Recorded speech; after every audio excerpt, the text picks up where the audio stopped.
What is probability? Probability is a branch of mathematics that deals with random and uncertain events. In many situations, we cannot predict the exact outcome in advance. For example, we cannot say with certainty whether it will rain tomorrow or whether a coin will land as head or tail.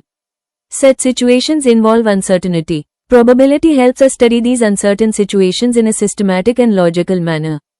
Instead of guessing, probability allows us to measure the chance of an event by assigning a numerical value to it. These numerical values always lie between 0 and 1.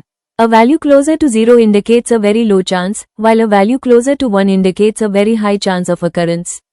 Probability is widely used to analyze real-life situations involving chance and also forms the foundation of statistics and data analysis, which we will study further. In real life, many situations involve uncertainty, where exact outcomes cannot be predicted. For example, before leaving home, we often think about the probability of rain to decide whether to carry an umbrella. Similarly, insurance companies use probability to estimate risk and decide premium amounts. In sports, teams analyze probabilities to decide strategies based on past performance data. In such situations, probability helps us make logical and informed decisions instead of relying on guesswork. Probability provides a mathematical way to analyze chance-based events and compare different possibilities. It also forms the foundation of statistics and data interpretation, which are used extensively in science, economics, and many real-life applications. Thus, studying probability helps us understand uncertainty in a systematic and meaningful way. Before we start solving probability questions, it is very important to understand the basic terminology used in this chapter. Probability is a concept-based topic, and most mistakes occur when these basic terms are misunderstood. In this chapter, we will frequently use terms such as random experiment, trial, outcome, sample space, and event. Each of these terms has a specific meaning, and we will study them one by one with examples. Once these terms are clear, solving probability problems becomes much easier and more systematic. A random experiment is an experiment in which the exact outcome cannot be predicted in advance. Even when the experiment is performed under identical conditions, the result may vary from one trial to another. Each performance of a random experiment is called a trial. For example, when we toss a coin, we cannot predict whether it will land as head or tail. Similarly, when we throw a die, we cannot be sure which number will appear. Because the outcome is uncertain and varies from trial to trial, such experiments are called random experiments. An outcome is a possible result of a random experiment. Whenever a random experiment is performed once, it produces exactly one outcome. For example, when a coin is tossed once, the outcome can be either head or tail. Similarly, when a die is thrown once, the outcome can be any one of the numbers from 1 to 6. Each outcome is well defined and distinct, meaning that no two outcomes can occur at the same time in a single trial. Understanding outcomes clearly is important because probabilities are always calculated for outcomes or groups of outcomes. The sample space of a random experiment is the set of all possible outcomes of that experiment. It is denoted by the symbol S. While defining a sample space, every possible outcome must be included, and each outcome should be listed only once. If even one possible outcome is missed, the probability calculations based on that sample space will be incorrect. For example, when a coin is tossed, the sample space is S is equal to H and T. When a die is thrown, the sample space is S is equal to 1, 2, 3, 4, 5 and 6. Thus, defining the correct and complete sample space is the most important step in solving probability problems. An event is a subset of the sample space of a random experiment. In other words, an event consists of one or more outcomes that are of interest to us. For example, when a die is thrown, getting an even number is an event. This event includes the outcomes 2, 4 and 6, which are part of the sample space. Events represent the desired result of an experiment for which we want to calculate probability. It is important to understand that probability is always calculated for an event and not directly for the experiment itself. Clear understanding of events helps in correctly identifying favorable outcomes in probability problems. Before solving probability questions, it is very important to understand how events are classified. This classification helps us decide which formula to use and why. So, we divide events into different levels for better understanding. Level 1 based on outcomes. First, events are classified based on the number of outcomes involved. A simple event is an event that contains only one single outcome. For example, while tossing a coin, getting a head is a simple event because it has only one possible result. A compound event, on the other hand, consists of more than one outcome. For example, getting an even number while throwing a die is a compound event because it includes 2, 4 and 6. This classification helps us understand whether an event is small and specific or broader in nature. Level 2 based on possibility. Next, we classify events based on whether they can occur or not. An impossible event is an event that cannot occur under any condition. For example, getting the number 7 on a standard die is impossible because the die has only numbers from 1 to 6. A show event is an event that is certain to occur. For example, getting a number less than 7 when throwing a die is a show event. These events help us understand the extreme cases in probability 0 and probability 1. Small diamond level 3 based on relationship between events. Now, events can also be classified based on how they are related to each other. Mutually exclusive events are events that cannot occur together at the same time. For example, while tossing a coin, getting a head and a tail at the same time is impossible, so these events are mutually exclusive. Exhaustive events are a group of events that together cover all possible outcomes of an experiment. For example, getting either a head or a tail while tossing a coin forms an exhaustive set of events. This classification is very important while solving problems involving total probability. Level 4 based on dependence. Finally, events are classified based on whether one event affects the other or not. Independent events are those where the occurrence of one event does not affect the probability of the other. For example, tossing a coin and throwing a die are independent events because the result of one does not influence the other. Dependent events are events where the occurrence of one event changes the probability of the other. For example, drawing cards from a deck without replacement makes the events dependent. Understanding this classification is extremely important in advanced probability problems. Now that we have a clear overview of all types of events, let us start understanding them one by one in detail, beginning with the simplest one. First, simple event. A simple event is the most basic type of event in probability.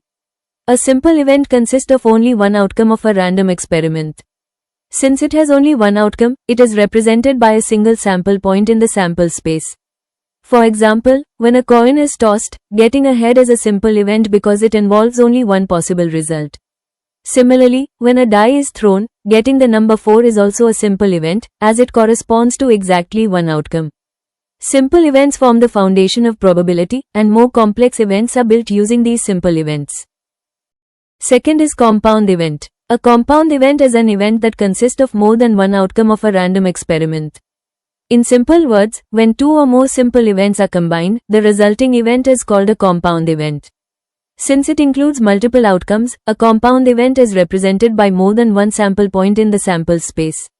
For example, when a die is thrown, getting an even number is a compound event because it includes the outcomes 2, 4, and 6. Similarly, drawing a red card from a deck of cards is a compound event because it includes several possible outcomes such as hearts and diamonds. Compound events are very common in probability problems and appear frequently in numerical questions.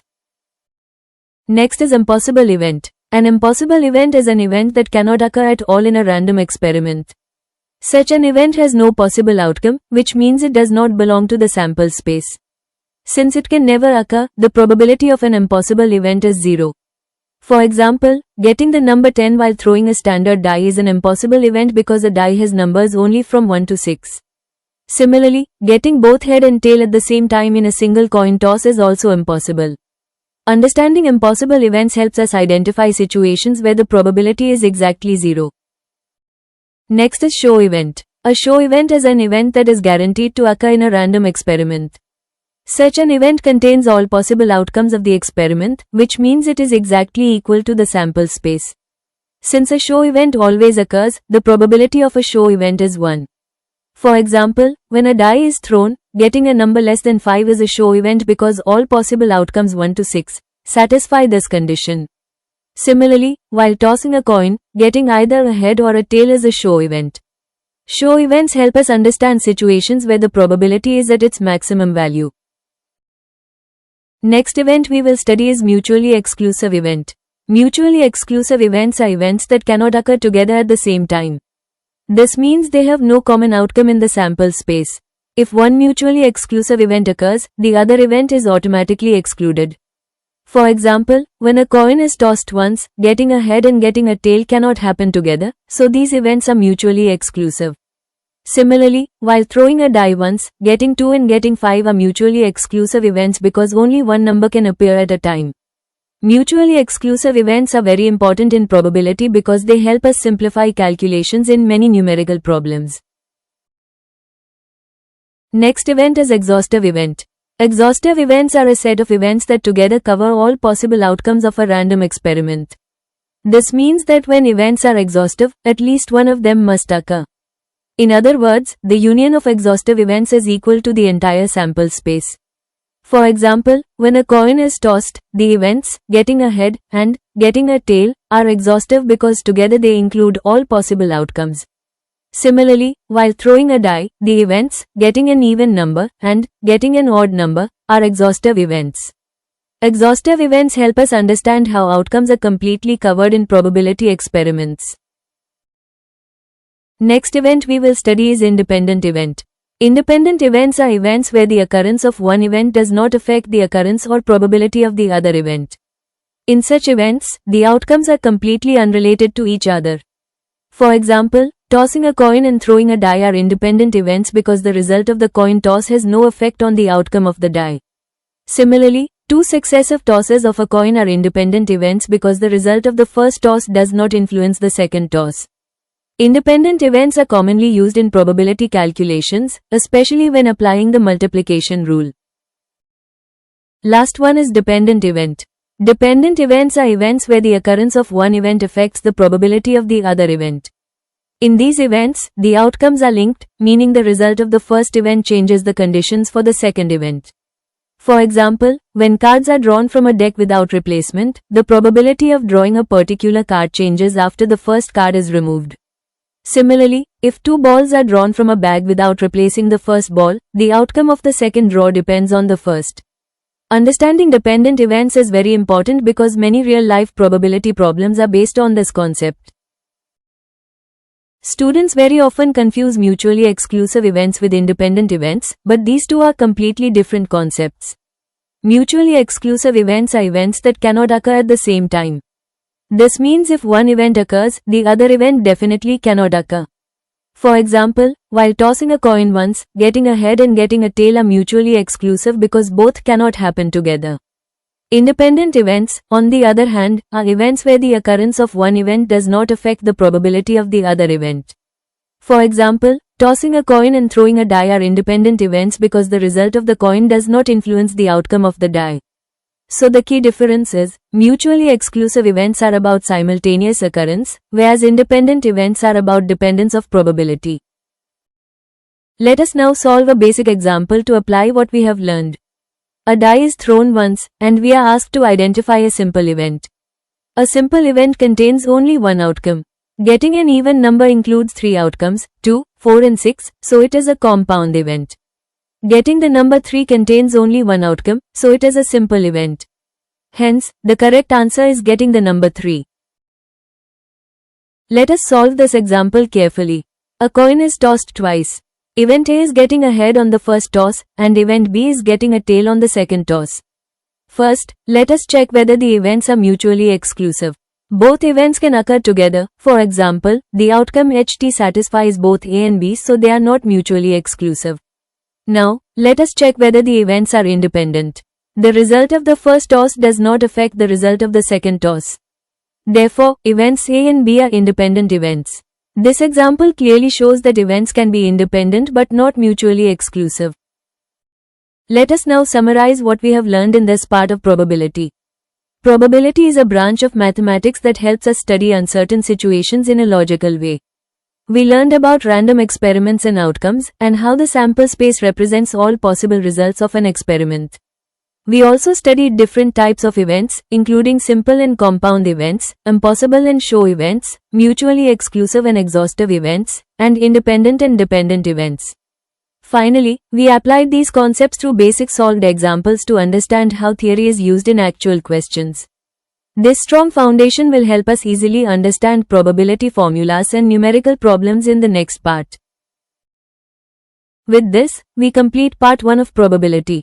In this part, our main focus was to build a strong conceptual foundation, because without clear concepts, probability formulas make no sense.